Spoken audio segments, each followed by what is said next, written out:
भगवान के द्वारा निर्मित भागवत धर्म परम शुद्ध और अत्यंत गोपनीय है। उसे जानना बहुत ही कठिन है। उसे जानना कोई आम बात नहीं है, बहुत कठिन है। जो उसे जान लेता है, जो उसे जान लेता है वह भगवत स्वरूप को प्राप्त हो जाता है। क्या लाभ होता है पहल का? जैसे जाना भगवान को तो भगवान के स्वरूप को प्राप्त हो जाएगा। दूतों, भागवत धर्म का रहस्य हम 12 व्यक्ति ही जानते हैं पूरे संसार में और सारे लोगों में। क्या बताया धर्मराज ने? कि हम 12 व्यक्ति हैं जो भगवान के इस धर्म को, गुप्त रहस्य को जानते हैं और कोई नहीं जानता। कौन कौन जानते हैं? एक तो ब्रह्मा जी जानते हैं, देव ऋषि नारद जानते हैं, भगवान शंकर जानते हैं, सनत कुमार, कपिल देव और शंभु, मनु, प्रहलाद, जनक, भीष्म पितामह, बलि, सुखदेव जी और मैं धर्मराज। इस जगत में जीवों के लिए बस यही सबसे बड़ा कर्तव्य परम धर्म है कि वे नाम कीर्तन आदि उपायों से, क्या उपाय बताया? कि हम उन्हें भगवान को और भगवान के नियमों को, भगवान के धर्मों को हम 12 ही व्यक्ति जानते हैं। 12 का अपना नाम गिनवा देना, जिनमें भगवान शंकर और ब्रह्मा जी, सनक सनंदन सनकादि, तो ये 12 नाम। प्रहलाद, सुखदेव जी। तो देखो प्रहलाद और जो ये बलि है ना, बलि और प्रहलाद, जनक ये मनुष्य ही हैं और बलि भी आसुरी परिवार से है और प्रहलाद उनके दादा लगते हैं, वे भी आसुरी परिवार से है। यानी कि अगर इन नियमों को कोई फॉलो कर ले, जान ले, तो चाहे राक्षसी क्यों ना हो, उसे भगवान कृपा कर देते हैं उसके ऊपर। तो राक्षस होते हुए भी जाना जा सकता है यदि कोई भगवान के भागवत धर्मों को धारण कर ले। तो इस प्रकार से इस जगत में जीवों के लिए बस यही सबसे बड़ा कर्तव्य और परम धर्म है। क्या परम धर्म है? कि वे नाम कीर्तन, ये सारे का सार क्यों सुना रहे हैं? कि वास्तव में इस संसार में केवल नाम कीर्तन से ही ये चीज संभव है। ये जो तुम्हें हारना पड़ा, कीर्तन की तो बहुत बड़ी महिमा है। केवल एक बार नाम बोला नारायण, उससे तुम्हें उनकी मार खानी पड़ी, हारना पड़ा और तुम्हें मेरे पास आकर जान बचानी पड़ी। अब तुम बुद्धि खोलकर अच्छी प्रकार से समझ लो। अपने दूतों को कहा कि अब कभी भी मतलब कहीं ऐसी गड़बड़ नहीं करना। नाम कीर्तन की तो बहुत बड़ी महिमा है। एक नाम भी बोल दे तो वो भी इतने शत्रुओं से रक्षा कर देता है, भगवान का एक ही नाम। तो इस प्रकार से, और सुखदेव जी कथा कर रहे हैं, राजा परीक्षित को सुना रहे हैं। सुखदेव जी का भी नाम वो धर्मराज ने बताया कि सुखदेव जी भी इस तत्व को, परमात्मा तत्व को जानते हैं, इस राज को जानते हैं। तो और ये परम धर्म है। नाम कीर्तन आदि उपायों से भगवान के चरणों में भक्ति भाव प्राप्त कर ले। तो क्लियर हो गया कि भगवान के नाम संकीर्तन में इतनी शक्ति है कि जैसे इन 12 लोगों को पता है भगवान को, ब्रह्मा जी को, शंकर जी को और प्रहलाद जी को, जैसे इनको मालूम है, ऐसे ही जो नाम कीर्तन करेगा तो वो भी इनको जानने का अधिकारी हो जाता है, इनको जानने का अधिकारी हो जाता है। तो बहुत से की भगत के मन में आ जाती है कि हम तो मतलब अपना छोटा सा हमारा काम था, छोटा सा हमें परेशानी थी, छोटा सा हमें दुख था, और आए तो इसलिए कथा में थे और ये तो भगवान की बड़ी बड़ी कथा सुनाने लगे और ऐसे सुनाने लगे। ऐसा भी कभी मन में आ जाता है। तो उसका कारण क्या है? भले ही तुम्हें ऐसा लग रहा हो, क्योंकि तुम माया को नहीं जानते। माया क्या करती है? अपना पूरा रूप एक बार नहीं दिखाती। अभी जैसे कि तुम्हें एक दो परेशानी दिखा रखी है, एक दो परेशानी भी यदि कोई साधु संत आशीर्वाद से हल कर दे तो फिर दूसरी 2-4 परेशानी दिखा देगी। अगर सत्संग ना सुनो और फिर महात्मा अपनी कृपा से उस परेशानी को हटा दे, फिर 4-6 परेशानी दिखा देगी। तो महात्मा लोग इस बात को जानते हैं कि पूरे जीवन भी अपनी मानसिकता के हिसाब से, अपनी जीवन शैली के हिसाब से, अपने तरीके से जीवन जीवे। तो ऐसे अनेकों राजा महाराजा और बड़े बड़े राजा, बड़े बड़े ज्ञानी, बड़े बड़े अधिकारी जीवन जीकर चले गए, लेकिन उन्हें भी अपने जीवन का या इस संसार का राज प्राप्त नहीं हुआ। तो संत ये जानते हैं कि जिसको भी इस माया को जानने में और फिर वशीभूत करने में, पहले माया को जानना, फिर वशीभूत करना और फिर उसी की शक्ति से अपनी यात्रा करना। कितनी बात होगी? पहले उसे जानना, फिर वशीभूत करना और फिर उसी के वशीभूत करके वो उसी से अपनी यात्रा करना, जीते जी जीवन की यात्रा करना और शरीर छोड़ने के बाद भगवान की यात्रा करना। तो नाम में या भागवत धर्म में कितनी शक्ति है। पहले आपको सुखी जीवन जीना की शक्ति देगी, फिर उस माया को वश करने की शक्ति मिलेगी और फिर भगवान के धाम में जाने का सामर्थ्य प्राप्त हो जाएगा। इस गांव में जिसमें आप कथा सुन रहे हैं सांचौली में, इसमें ऐसे ऐसे कई वे हैं मिसाल भगवान की कृपा के कि कीर्तन यहाँ सुबह में अगर 4 बजे आओगे तो 4 बजे से कीर्तन शुरू हो जाता है, सुबह 7 बजे आते हैं, लगातार कीर्तन चलता रहता है। और गांव में घूम घूम करके टोली, माता और बहनों की और भाइयों की टोली पूरे गांव में कीर्तन करती है।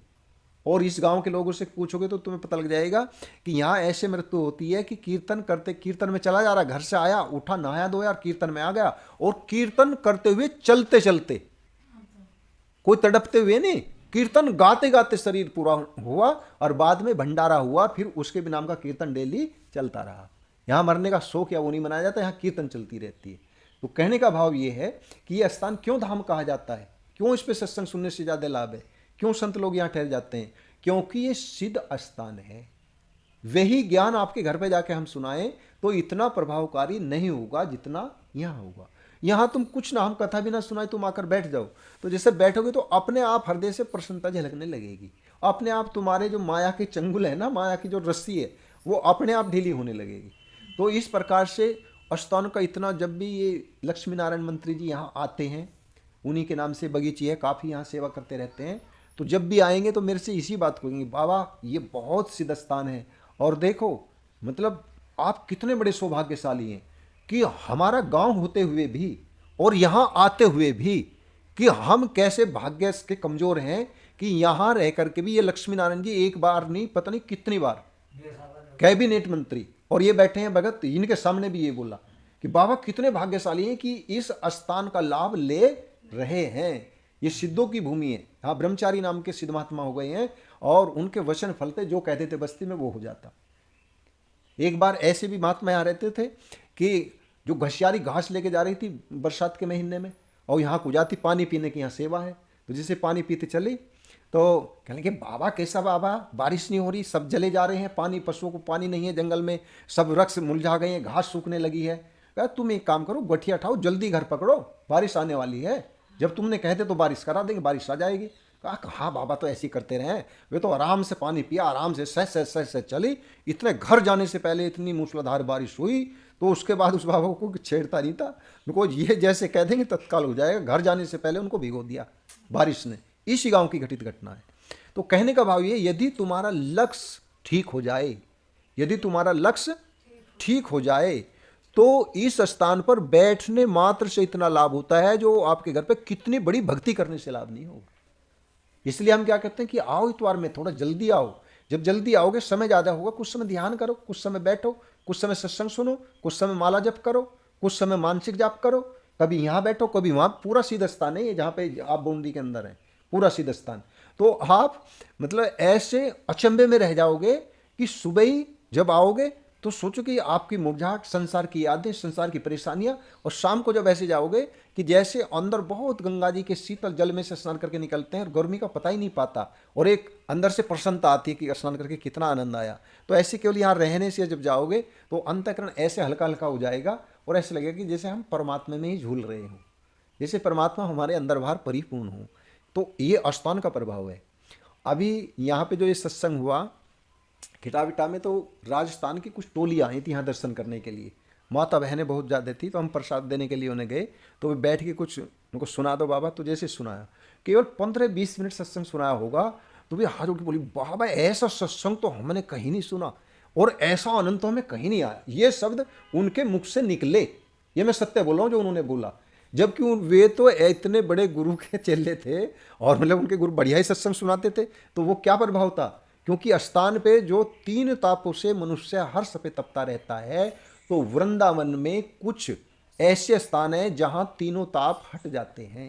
जो सिद्ध स्थान का मतलब तीनों ताप हट जाते हैं, माया का प्रभाव खत्म हो जाता है। फिर उन्हें आम सत्संग सुना हुआ भी ऐसा लगता है कि ये सत्संग में कोई जादू है, लेकिन ये स्थान का प्रभाव है। ये स्थान पूजनीय है, ये स्थान सेवन करने के योग्य है।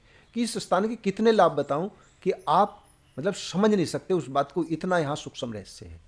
तो इस प्रकार से हमें सत्संग, सेवा, साधना और सत्पुरुषों का संग, तो जैसे सत्पुरुषों का संग ये कहाँ होगा, जहाँ सत्पुरुष रहेंगे। और सत्पुरुष कहाँ रहेंगे, कि जहाँ ऐसा सिद्ध स्थान होगा, क्योंकि वे तो भ्रमण करते रहते हैं, लेकिन जहाँ कोई मेन स्थान होगा वे वहीं रुकेंगे। तो आपको बिल्कुल बिना प्रयास ही उनका संग करने से उस स्थान का भी संग मिल जाता है। तो ऐसे संतों की जो केले के पात पात में पुआत, यूं संतों की बात बात में बात, हर बात में न्यारा ही सार निकलेगा। वे जहां तक समझा सकते हैं कि अपनी बुद्धि वहां तक अपने बल से नहीं पहुंच सकती। तो इस प्रकार से ये 12 जो हैं, धर्मराज ने कहा इस जगत में जीवों के लिए बस यही सबसे बड़ा कर्तव्य परम धर्म है कि वे नाम कीर्तन, फिर नाम कीर्तन, नाम की कितनी बड़ी महिमा है। इसलिए क्योंकि ये सारी की सारी जो कथा बनी कैसे बनी, ना तो वो भगवान का नाम लेता अजामिल, ना वहाँ भगवान के पार्षद आते, और ना उनसे छिन्ना झपटी होती, ना वे अजामिल को छुड़ाते, तो कोई भी यह महिमा प्रकट ना। केवल नारायण नाम बोलने मात्र से कितनी बड़ी उनका पता नहीं कितने वर्षों का अहम टूट गया कि भाई हम इस उसमें पूरे उसमें शासन करते हैं, जिस जीव को जब चाहे जब उसे मृत्युदंड दे सकते हैं। तो ये अहंकार उनका चूर चूर हो गया केवल भगवान के एक नाम से कि भाई इतनी शक्ति है। फिर आगे क्या कहते हैं कि नाम कीर्तन आदि उपायों से भगवान के चरणों में भक्ति का भाव प्राप्त कर ले। तो ये तो मतलब ये परेशानी तो सब हटी जाएंगी, लेकिन दूसरा लाभ, अगर कोई फिर भी नाम जप करता है तो उससे भगवान के चरण कमलों की भक्ति प्राप्त हो जाती है। वो भी कैसे? भाव सहित, यानी कि ऐसे नहीं, भाव भी प्राप्त हो जाएगा कोई। तो इस प्रकार से भगवान की चरण कमलों में भक्ति भाव प्राप्त कर लें। प्रिय दूतों, भगवान के नामोच्चारण की महिमा तो देखो। अजामिल जैसा पापी भी एक बार नाम उच्चारण करने मात्र से मृत्युपाश से छुटकारा पा गया। केवल नारायण नाम का उच्चारण करने मात्र से यानी कि मृत्यु से छुटकारा पा गया। नहीं तो वे तो लेके चल ही दिए थे, उन्होंने बताया नहीं, फंदे डाल लिए थे जी हमने तो, और लेके चल दिए थे, लेकिन पता नहीं वे कैसा है आया और हमसे छीन लिया उन्होंने। तो केवल वो भी भगवान के नाम की, अजामिल कितना पापी था, एक बार नाम उच्चारण करने मात्र से मृत्युपाश से छुटकारा पा गया। भगवान के गुण लीला और नामों का भली भांति कीर्तन, भगवान के कीर्तन कहेगा, भगवान के गुण लीला और नामों का भली भांति कीर्तन मनुष्यों के पापों का सरता विनाश कर दे, यह कोई उसका बहुत बड़ा फल नहीं है। ये सारे पापों का नाश हो जाए, ये भी कोई नाम का बड़ा फल नहीं है। क्योंकि अत्यंत पापी अजामिल ने मरने के समय चंचल चित्त से अपने पुत्र का नाम नारायण उच्चारण किया। इस नाम आभास मात्र से ही उसके सारे पाप तो क्षीण हो ही गए, मुक्ति की प्राप्ति भी हो गई। बड़े बड़े विद्वानों की बुद्धि कभी भगवान की माया से मोहित हो जाती है। वे कर्मों के मीठे मीठे फलों का वर्णन करने वाली अर्थवाद रूपणी वेदवाणी में ही मोहित हो जाते हैं और यज्ञ यज्ञादि बड़े बड़े कर्मों में ही संलग्न रहते हैं तथा इस सुगम भगवान नाम की महिमा को नहीं जानते। ये कितने खेद की बात है। प्रिय दूतों, कौन सुना रहे हैं? धर्मराज अपने यमदूतों को, जिनसे अजामिल, हाँ, ये बड़ी खेद की बात है। प्रिय दूतों, बुद्धिमान पुरुष ऐसा विचार कर भगवान अंत में ही संपूर्ण अंतःकरण से अपना भक्ति भाव स्थापित करे। तो संपूर्ण भक्ति भाव का, अंतःकरण के संपूर्ण भाव का मतलब क्या है कि अंतःकरण में मन, बुद्धि, चित्त और अहम, ये चार चीज़ें आती हैं। तो मन से भगवान का ही मनन, भगवान के नाम का, भगवान से भगवान के नाम का मनन, बुद्धि से भगवान के नाम का विचार कि भाई इसमें क्या क्या है, क्या कैसे जब करा जाएगा और क्या इसका फल मिलता है, उसी में खोए रहना। हम क्या वाणी से कुछ बोलते हैं, मन को ही होता है, चित्त चिंतन कुछ और करता है और बुद्धि विचार कुछ और ही करती है। इस प्रकार से क्या कह रहे हैं कि अनंत अपने ऐसा विचार कर भगवान अनंत में ही संपूर्ण अंतःकरण से, जो अनंत भगवान है जिनसे बड़ा कोई नहीं, उस भगवान के लिए अपना संपूर्ण अंतःकरण लगाए कि मन से मनन भी भगवान का, बुद्धि से विचार भी भगवान का और चित्त से चिंतन भी भगवान का स्थापित करते हैं। वे मेरे दंड के पात्र नहीं है। पहली बात तो यह है कि वे पाप करते ही नहीं, परंतु यदि कदाचित संयोगवश कोई जो भक्ति भाव रखते हैं, नाम जप करते हैं, तो उनसे पाप फिर होते नहीं, क्योंकि जब उसमें लगे रहेंगे तो पाप काहे से होंगे। जब पूरा अंतःकरण इंद्रिया सारी भजन में लग गई तो पाप काहे से होगा। पहली बात तो वे करते नहीं, और कदाचित कभी कोई ऐसा संयोग बन भी जाए, भगवान के द्वारा निर्मित भागवत धर्म परम शुद्ध और अत्यंत गोपनीय है। क्या है कि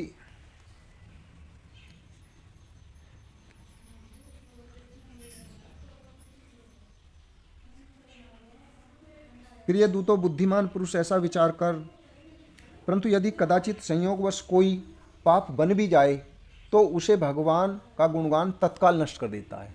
यानी कि उसका संस्कार अंकित नहीं होने देता, उसमें संस्कारित नहीं होने देना, वो तत्काल नष्ट हो जाता है। अगर कोई नाम जप करते हुए कोई गलती हो भी गई तो उसका पाप जमा नहीं होगा बन के, वो तत्काल नष्ट हो जाएगा। अगर आप नाम जप कर रहे हैं तो इस तत्काल नष्ट कर देता है।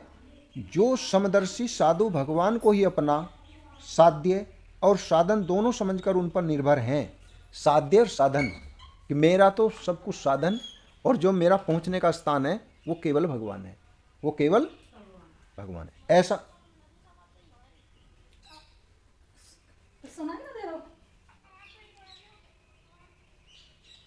तो भगवान का गुणगान तत्काल नष्ट कर देता है। जब थोड़ी देर रखेंगे ना, यहाँ जब भी जाएगा, भगवान का गुणगान तत्काल नष्ट कर देता है। जो समदर्शी साधु भगवान को ही अपना साध्य है, जो समदर्शी साधु, समदर्शी जो सत्संग शुरू में बैठते बताया था ना, यहाँ समता, समता में कौन रह सकता है? जो समों में सम, केवल आपका आत्मा ही समवान है। जो कोई मनुष्य अपने आत्मा में हर समय, आत्मा में रहना मतलब उनकी सुमृति में रहना, आत्मा के सद्गुणों को याद करना। आत्मा के सद्गुणों को याद करने का मतलब क्या है कि बहुत से का आज चलो जी आत्मा में रहेगी, फिर इसका लाभ क्या हो गया जी? तो भगवान जी की वाणी सुनो, गीता में जो बोली है भगवान जी ने, यस्य त्वं आत्मरतिरेव शादात्रच्य मानव आत्मन्य च संतुष्टस्य कार्यम न विद्यते। जो अपनी आत्मा में संतुष्ट, गौर से सुनना, जो अपनी आत्मा में संतुष्ट, अपनी आत्मा में तृप्त और अपनी ही आत्मा में रमण करने वाले हैं, ऐसे अपने आत्मा में रमण करने वाले युग के लिए कोई कर्तव्य कर्म शेष नहीं रहता।